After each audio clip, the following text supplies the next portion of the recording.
Libertad de prensa no es solo poder hablar de lo que uno quiere hablar. Es poder hacerlo sin represalias ni hostigamientos. Para explicarlo de manera técnica, nosotros en nuestra memoria, de manera técnica y sencilla, nosotros tenemos una memoria mediata e inmediata. Lo que pasó después de mucho tiempo va quedando y va guardándose en nuestra memoria mediata. Lo más reciente queda en nuestra memoria inmediata.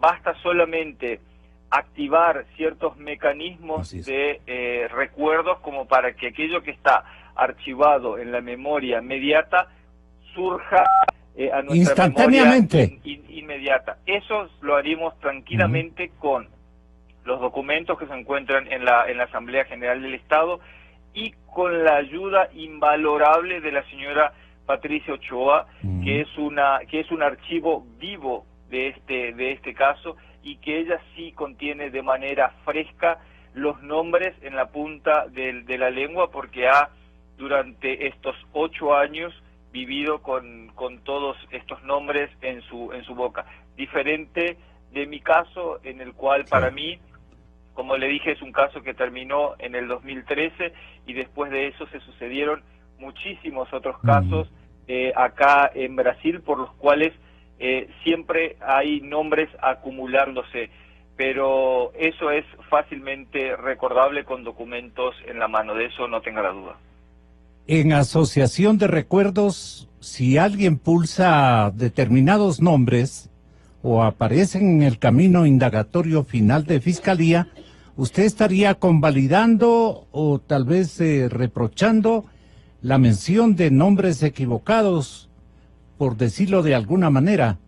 El señor fiscal, entiendo, le va a consultar reiteradamente y claro que se hizo de un dolor de cabeza impresionantemente grande.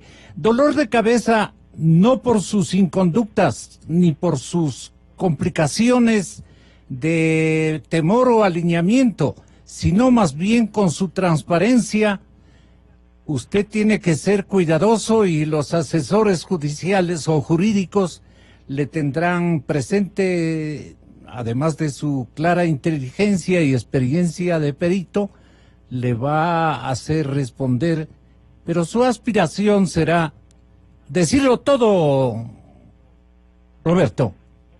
Sin lugar a dudas, pero yo creo que el dolor de cabeza no solo viene por el hecho de haber hecho bien mi trabajo, el dolor de cabeza mío viene por la irresponsabilidad de terceros, no por un trabajo que yo lo hice, porque yo siempre asumo el compromiso de aquello que yo escribí y firmé. Eso siempre yo lo tengo claro, porque como le dije, uno es esclavo de aquello que firma y que dice, y yo no tengo problemas con documentos en mano repetir y dar a conocer estos nombres, como ya lo hubiese hecho si hubiese aparecido este bendito informe final. Con él en mano y con los documentos que respaldan, no tendría ninguna duda en sentarme en su mesa, sentarme en la mesa del fiscal general o de la Asamblea General o de quien sea, para discutir sobre aquello que yo concluí. El 10 de julio del 2012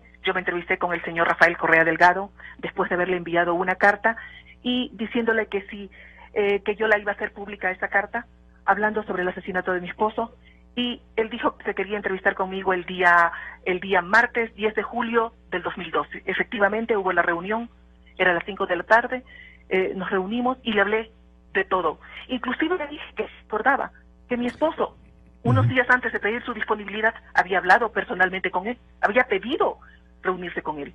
Y desgraciadamente, como todo en este país, los funcionarios públicos, solo él entró en una crisis de amnesia y no se acordaba de esa reunión. Dijo que no se acordaba de la reunión que había tenido con mi esposo, en la cual le habló de lo que estaba sucediendo en la Fuerza Aérea Ecuatoriana. Más aún, le habló de que se quería adquirir helicópteros Trupp a toda costa. ¿Sí? El señor no hizo caso. Simplemente le contestó a mi esposo, ¿cómo van a comprar helicópteros Trupp? Le hice acuerdo en esa reunión al señor Correa. Dijo que él no se acordaba de eso. Y más bien me dijo que a mi esposo lo había despedido por lo de la CIA. A lo que yo le dije que no, que mi esposo había pedido su disponibilidad él había pedido su disponibilidad, porque esos días antes de pedir su disponibilidad, que habló con el presidente Rafael Correa Delgado, ¿sí?, mi esposo le dijo lo que estaba sucediendo con algún general. Y ¿Recuerda el nombre de ese general? General Alonso Espinosa. Adelante. Y el señor presidente le mandó a decir con el señor Wellington Sandoval, que estaba ya pidiendo su disponibilidad el 9 de abril del 2008, le mandó a decir que por favor le deje ahí en el puesto a este general. Mi esposo se sintió insultado, porque si él no podía tomar una decisión dentro de la Fuerza Aérea, entonces pidió su disponibilidad y fue aceptada el 10 de abril del 2008. Pero fue mi esposo quien pidió su disponibilidad, no es que Rafael Correa Delgado se la ha dado. Un punto muy atinado de esclarecerlo. En su comparecencia en la comisión que investiga el caso Gabel en Asamblea Nacional, el exministro César Navas indicaba hace contados días que desconocía que él fuera primero o último, que él fuera primero o último informe entregado por el perito Roberto Mesa Niela. Además aceptó, esto está mal redactado, además aceptó que el expresidente Correa conocía sobre dicho informe. Escuchémosle al señor exministro del Interior, César Navas. Como exministro de Estado y miembro del comité, me imagino que lo vio, que lo revisó, que lo leyó, que vio los nombres. Esa parte quiero saber sin que me diga los nombres, ¿no? Claro, y yo no le puedo decir que era tercero, cuarto, quinto producto, simplemente había un informe que reposaba de parte del perito en la secretaría del comité. ¿Por qué le digo eso? Porque nosotros, como ministro coordinador, y sé que mis antecesores tampoco participaron en la contratación ni en la designación del perito. Entonces el tema contractual, si es que era primero, segundo, tercer informe, cuarto informe, quinto informe, para nosotros en el marco de la comisión, lo importante era tener el informe final del perito que sirvió de base para elaboración del otro informe. Claro, el informe final del perito, el que reposaba en el Ministerio de Justicia, claro que tomamos conocimiento. ¿Conoce usted por qué razón el expresidente no dio a conocer el informe? Bueno, el informe fue puesto en conocimiento, reitero, por parte del presidente, fue una disposición del expresidente, poner en conocimiento a las autoridades competentes, y hay oficios cursados a la Fiscalía, a la Contraloría y a la Asamblea. Y creo, si no me equivoco, la exministra Lady Zúñiga se reunió con la señora Patricia en Guayaquil y le hizo la entrega del informe con todos sus anexos. Patricia. Sí, dígame. ¿Lo que acaba de manifestar es cierto?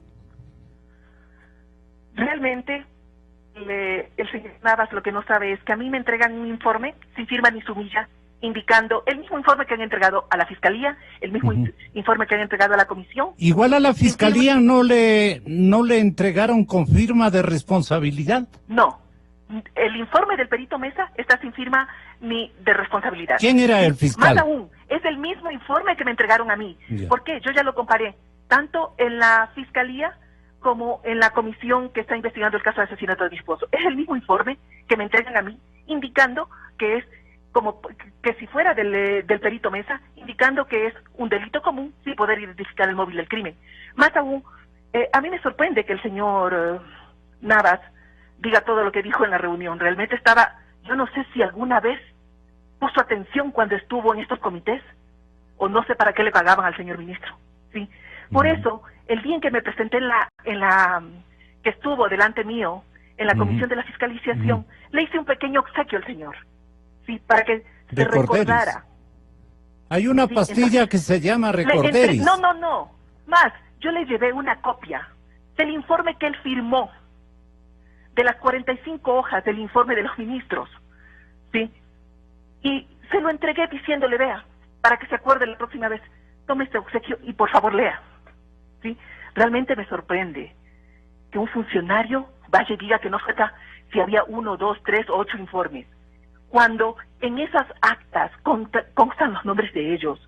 Es una irresponsabilidad de un funcionario público que vaya, asista esta comisión y ni siquiera se acuerda si leyeron actas, si hacen... Realmente me sorprende cómo funcionarios públicos fueron capaces de ir y de una manera tan infame digan, no me acuerdo, yo no supe, no estuve presente. Y realmente el señor presidente de la República estaba informado. Declaraciones públicas del señor presidente Rafael Correa Delgado. El 25 de junio de 2015, él sale públicamente a decir que en sus manos él ya tenía el informe y que iba a ser entregado a la familia, cosa que jamás lo hizo. Jamás lo hizo. Mucho más, ¿sí? El señor presidente de la República, en algunas reuniones del comité, está firmada las actas de un asistente de un representante de la presidencia que iba a las reuniones del comité institucional. Mucho más, yo me pregunto, ¿qué hacía en este comité, en el acta del 30 de octubre, el señor Romero de la CNAIN? Sorprendente, ¿no le parece? Es raro que alguien de inteligencia haya estado allí. Y luego salen y no saben nada, no se acuerdan nada. Realmente eso es... Realmente no entiendo, no comprendo y prefiero evitar... Especular. Especular. Pero ¿a qué conclusión ha llegado su corazón? Límpido. Que se esconde mucho. El rato en que el comité institucional, sí, desde un principio, cuando ya se fue el perito Mesa, en el 2015 me hacen entrega de ese informe sin firma, para mí forjado, sí. Yo no puedo usar otro término que no sea ese, todavía no se ha determinado, pero si el perito dice que está firmado, sumillado, y que el primero y segundo producto, en el segundo producto dice que no es delincuencia común, sino crimen organizado, y que se pasa a la siguiente fase, ¿cómo es posible que me entreguen algo que diga que es delincuencia común? ¿Sí? Y por parte de funcionarios, altos funcionarios del Estado. Realmente sí preocupa muchísimo la actitud de estas personas. Y cómo no voy a sentirme que están escondiendo algo muy grave, se convirtieron por ese silencio, siguen haciendo que mi familia siga viviendo esta tortura de no saber la verdad de lo que le sucedió a mi esposo. Realmente eso es alarmante. ¿Qué clase de seres humanos son, por favor? ¿Qué petitorios adicionales que contribuyan al esclarecimiento que el Ecuador, familiarizado con su dimensión de sufrimiento y de angustia, le pedimos al señor presidente Moreno? ¿Usted qué le pediría, doña Patricia, en complemento a lo que él ha hecho? Que exija a la señora ministra de Justicia actual que entregue toda la documentación que reposa en el Ministerio de Justicia. Que exija, porque por más que quieran que diga el presidente que levanta reserva, que levanta confidencialidad, no depende de él, sino de su funcionario que está al frente y que tenga la voluntad, o lo quiera, o lo quiera hacer, o no lo quiera hacer, de presentar la documentación que reposa allá. ¿Sí? Es tan simple como eso, exigir que se entregue realmente la documentación. Mucho más, ¿qué se puede exigir si han sido capaces de desaparecer documentación en tantas instituciones del Estado? Si yo hoy me lanzara públicamente a decir nombres sin tener un respaldo de lo que estoy diciendo, y esto creo que el doctor Franklin ya lo explicó muy bien ante usted y ante el país, creo que, y yo lo voy a hacer de manera mucho más simple, me lloverían juicios por calumnia, claro, y por injuria, cosa que yo no estoy dispuesto a abordar o a sostener en este momento. Ahora, si yo tuviera en manos ese informe, yo no tendría ningún problema en hacer público, en sentarme con usted, en sentarme con las autoridades, en sentarme con la propia fiscal que hoy está investigando el caso y explicarle exactamente cuáles fueron las implicancias o todo lo que se abordó dentro de ese informe final o tercer producto. Como yo no tengo eso, yo no puedo siquiera dar un nombre, porque imagínense que la reacción va a ser inmediata en ese sentido en contra mía. Y eso yo creo que no hablaría también bien de mi persona como profesional si es que yo no tengo un material o que no tenga pruebas. Yo soy un profesional que justamente trabaja con la materialización de las pruebas y eso es lo que fundamenta mi trabajo. Pero yo creo que hay que ir más allá, creo que ya hay que saltar este punto. Las autoridades competentes, llámese Fiscalía, llámese Asamblea General, ya deberían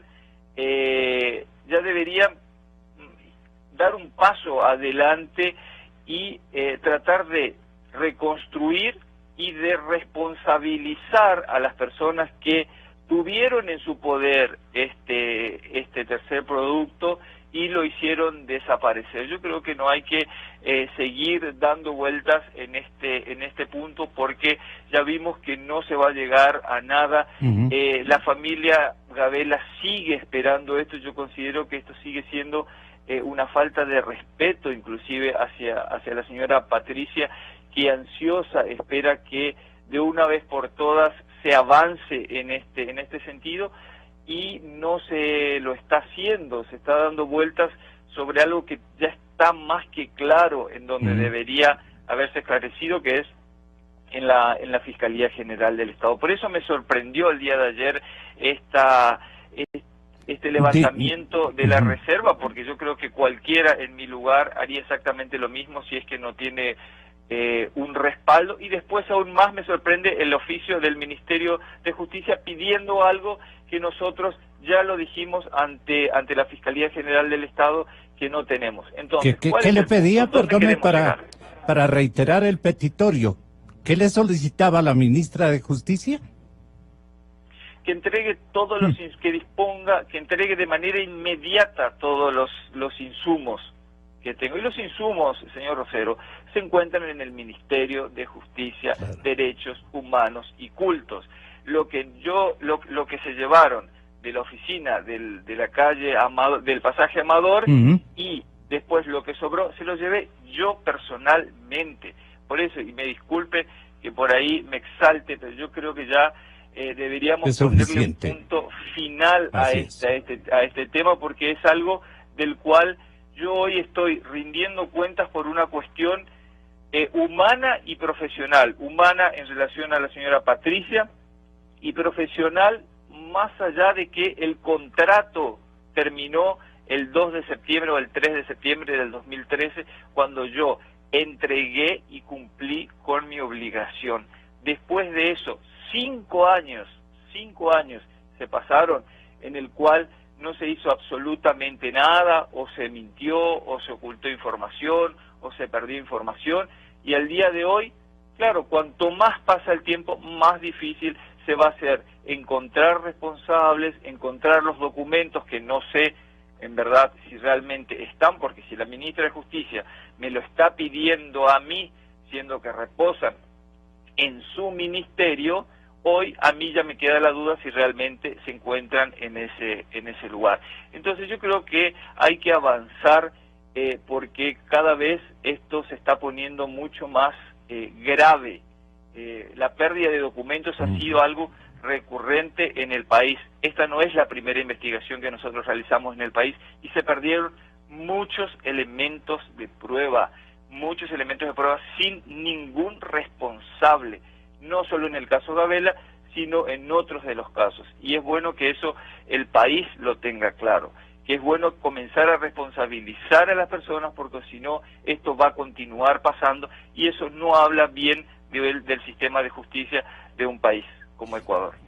Roberto, ¿qué decía la cláusula de confidencialidad para comenzar? Yo tengo acá en mi poder la cláusula de confidencialidad, que es la cláusula 18ª primera, y procedo a leerla para que quede claro. La contratante y el consultor convienen en que toda la información que llega a su conocimiento de la otra parte en razón de la ejecución del presente contrato será considerada confidencial o no divulgable. Por lo tanto, estará prohibida su utilización en beneficio propio o de terceros o en contra de la dueña de tal información. El incumplimiento de esta obligación será causal para dar por terminado este contrato y quedará a criterio de la parte afectada el iniciar las acciones correspondientes por daños y perjuicios. Sigue con una cláusula 18.2, 18.3, 18.4 y 18.5, que es la cláusula que yo mencioné el día de ayer, y esto es público, en mi respuesta al Ministerio de Justicia, que dice que todos los informes y cualquier otra información anterior a que se genere como resultado de la ejecución del presente contrato serán de propiedad exclusiva del Ministerio. Inclusive la palabra ministerio está en mayúscula en el contrato que yo firmé, en los términos previstos en la Ley de Propiedad Intelectual. Eso es lo que claramente dice esta cláusula de confidencialidad que se encuentra en el contrato que yo firmé en abril del 2000. Todo lo que ha venido a que salga públicamente, a seguir insistiendo en pedir justicia, y sobre todo, yo creo que el caso Gabela tiene que sembrar un precedente en el país, un precedente para que nunca más existan casos de corrupción, como compras fraudulentas de armamento, porque... ¿Qué le comentaba el general respecto a compras ilegales de armamento y quiénes estaban interviniendo, doña Patricia, en esas adquisiciones? Bueno, yo creo que ya públicamente yo he dado ciertas declaraciones en las que mi esposo fue tentado para coger coimas por parte de vendedores de armas, cosa que jamás lo hizo. Realmente sorprendente cuando uno... a través de cartas escritas por exfuncionarios del Estado, dirigidas al presidente de la República, donde narran amistades entre vendedores de armas y los ministros de defensa de ese entonces, todos esos tipos de cosas no solo son hechos que se decía o que me comentaba mi esposo, son hechos que existen, y hay funcionarios que han dejado plasmados en documentos esos hechos que existen en la misma Asamblea Nacional, porque fue una carta que ahorita ya es pública en el CAL, que le escribe el almirante Arellano al señor presidente Rafael Correa Delgado en el 2008. Estamos hablando en el 2008.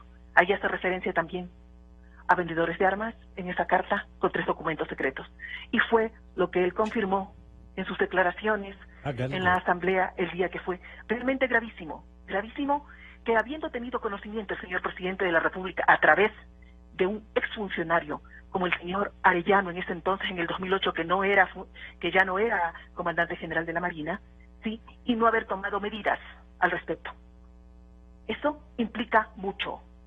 El silencio no nos puede marcar como cómplice de la corrupción, por Dios. Tenemos que vivir en un país que tenemos que dar la cara, porque si no nos vamos a hundir en la corrupción, y eso no se puede permitir, y es lo único que quiero sembrar como precedente en este país.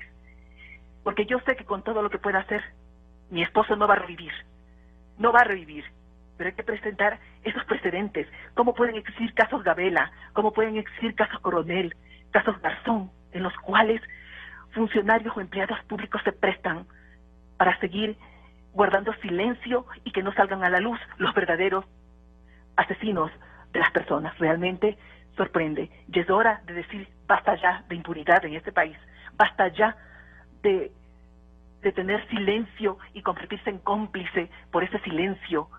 Eso solo hace que este país se hunda en una injusticia tremenda, como ha vivido estos 10 años.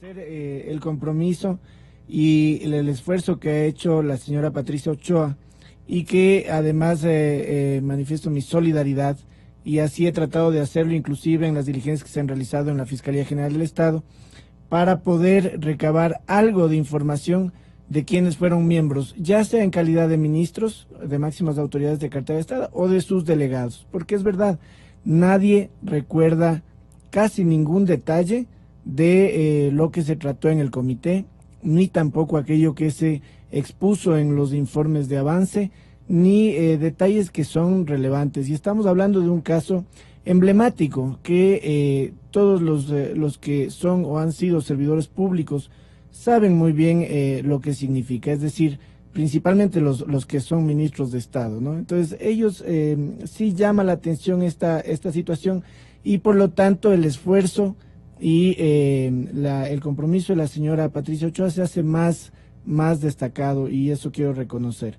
Luego, el perito Roberto Mesa efectivamente cumplió con los términos del contrato y con su obligación contractual en el plano administrativo a través de un acta de entrega-recepción suscrita en septiembre del 2013. Y eso está debidamente documentado, todos los documentos debidamente firmados y sumillados, lo que demuestra además un hábito, digamos, una forma de proceder respecto de lo que son los documentos públicos, más aún en un proceso de contratación pública donde se espera un producto que es y tiene además una responsabilidad específica. En este sentido cumplió. Perdone, ¿qué encierra o recoge un producto?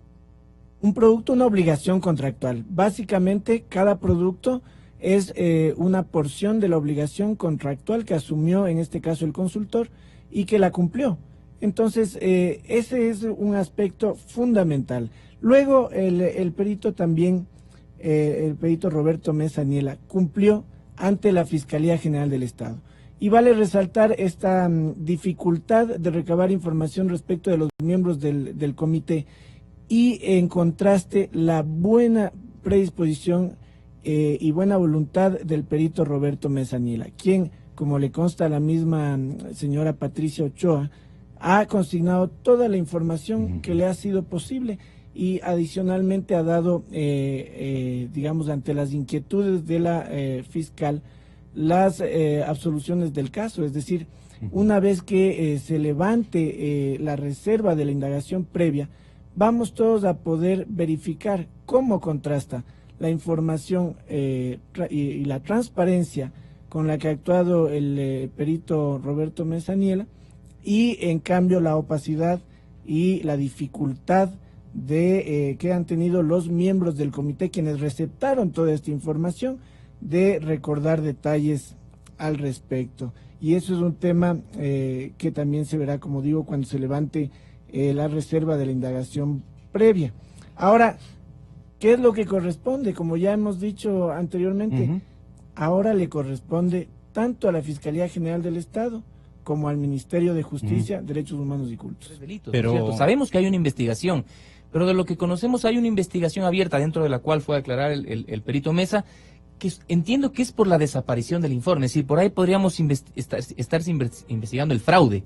Pero respecto del asesinato del general Gabela, no, al menos yo no conozco. Entonces la Fiscalía tendría que decirnos si es que hay una reapertura de esa investigación, que claro, por ahí ya van a salir los abogados de los sospechosos, han de decir que no se puede investigar dos veces por la misma causa. Esa es una garantía constitucional. Todas las personas tenemos el derecho a no ser procesados dos veces por la misma causa. Acá no estamos diciendo que se los juzgue nuevamente a los autores materiales. Lo que queremos saber es quiénes fueron los autores mediatos, o los autores intelectuales, como se los conoce comúnmente. ¿Quiénes estaban detrás o quiénes dieron la orden de que se cometa este delito? Esas personas están en la impunidad. ¿Quiénes eran los interesados? Bueno, eso ya usted lo ha dicho, creo, con mayor claridad, y no somos nosotros para decirlos a través de los micrófonos. No hemos dicho nombres. No hemos dicho nombres, pero creo que con eso sí hay que ser muy prudentes, porque claro, finalmente hay el derecho al buen nombre de todas las personas, y es complicado, es un delito incluso, a atreverse a decir esos nombres, pero creo que a todos nos dicen dónde debemos investigar, ¿no es cierto? ¿Dónde? En la contratación de los helicópteros Dru. Por ahí está el camino respecto de las personas quienes de alguna forma tendrían responsabilidad, y ellos, estas personas, que tengan todas las garantías para defenderse y al final determinar si es que tuvieron responsabilidad, como dice el perito Mesa, o como sugiere el perito Mesa, que él supone que hay otras personas que tienen responsabilidad, o no la tuvieron, y los fiscales que actuaron en su momento, actuaron de manera correcta. ¿Usted cree, señor doctor Encalada, que el presidente de la República, o el jefe del Estado más bien, de ese entonces, configuró una especie de prohibición para que cualquier circunstancia, dato o irresponsabilidad o responsabilidad de funcionarios públicos, de su afecto, de su intimidad, de su confianza, de su amistad no sean aludidos, si esto usted me responde afirmativamente, quiere decir, doctor, que esto le puede costar al expresidente Correa una circunstancia más adversa que la misma del señor Balda. No, creo que hay bastantes elementos para presumir que de parte del expresidente por lo dicho Correa, por la señora y de todo el poder político, que en realidad estaba concentrado en el presidente Correa, porque él era el que realmente gobernaba este país, además con todo ese autoritarismo con el que él lo hacía. Decir que los ministros de que estaban a su lado le ocultaban la información resulta bastante sospechoso cuando él sabía todo lo que pasaba en el país. Y entonces a mí sí me generan bastantes dudas y sospechas respecto de que haya habido de parte del expresidente Correa la decisión de no transparentar la información. Digamos, eso ya está a la vista. Que él haya tenido que ver en el cometimiento del delito, yo esperaría que no. Esperaría que no, como esperaría también en el caso Balda. Pero claro, se ven estas cosas tan graves y se lo ve al expresidente Correa procesado por estos delitos que realmente, créame Gonzalo, uno ya no podría sorprenderse de nada.